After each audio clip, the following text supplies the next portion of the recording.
ঈদ মোবারক, ঈদ মোবারক, ঈদ মোবারক।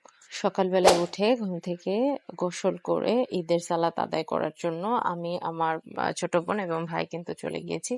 যখন থেকে আমি আসলে বুঝের তখন থেকেই কিন্তু ঈদের সালাত আদায় করে অনেকেই জানে না মহিলাদের জন্য যে এই ব্যবস্থা করা হয় এবং অনেক জায়গায় ব্যবস্থা নেই এই জন্যই যেমন আজকে সালাতের পর ডিসি ম্যাডামের সাথে যখন দেখা হয়েছিল তখন ম্যাডাম বলতেছিল আমার বিশেষ করে অনেক বেশি ভাল লাগছে যে এখানে মহিলাদের জন্য ঈদের সালাতের ব্যবস্থা আছে। অন্য কোথাও আমি আসলে দেখি নাই। ম্যাডাম আসলেই অনেক বেশি আন্তরিক। এই যে ম্যাডামের সাথে একটু কথা বলতে বলতে ভিডিও নিয়ে নিলাম।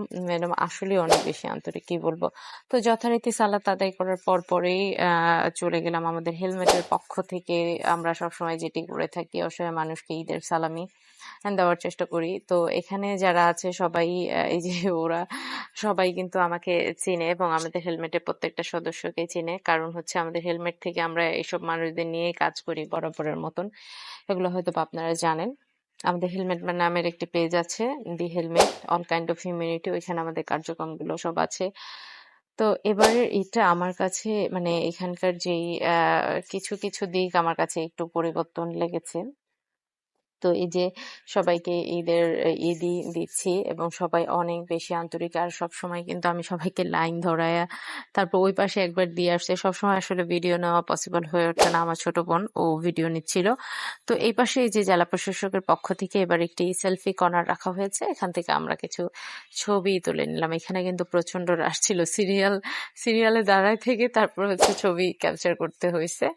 তো এই যাই হোক সবাইকে ঈদের এই সালামি দেওয়ার পরপরই কিন্তু আমি কিছু রং-ঢং করে নিলাম এবং আমার সাথে একটি ছোট্ট বাচ্চার দেখা হয়েছিল। সেই ভিডিওটি আপনারা দেখেছেন। তো দেখতেই পাচ্ছেন। ঈদ মোবারক সবাইকে। ঈদ মোবারক মুন্সিগঞ্জবাসী সবাইকে, সারা বিশ্বের দোজাহানের যারা যারা আছেন সবাইকে পবিত্র ঈদ উল ফিতরের শুভেচ্ছা। ঈদ মোবারক।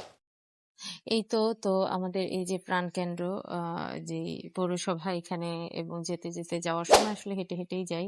তো বিভিন্ন যে আমাদের জায়গাগুলো আছে সেখানে কিছু ছবি টবি তুললাম। তারপর পরে কিন্তু চলে গেলাম আমার আব্বুর কবর জিয়ারত করার জন্য এবং সমস্ত কবরবাসীর কবর জিয়ারত করার জন্য। আমাদের দক্ষিণ ইসলামপুরের সবচেয়ে বড় এই যে মানে এই মসজিদটা দেখতে পাচ্ছেন, মসজিদ, মাদ্রাসা, স্কুল সবকিছু একই সাথে। তো কবর জিয়ারত করলাম। এখন এই যে দেখতে পাচ্ছেন এত সুন্দর এই মিনারটা তৈরি করতেছে, কি আর বলবো।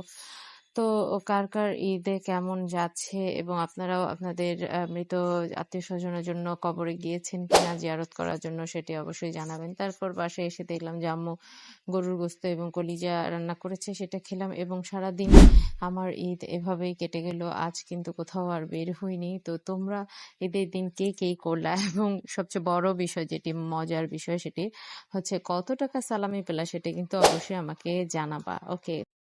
আর এই যে চাঁদ মামাকে চাঁদ রাতে খুঁজেই পাচ্ছিলাম না, আজ পেয়েছি। তো চাঁদ মামা ঈদ মোবারক, সবাইকে ঈদ মোবারক।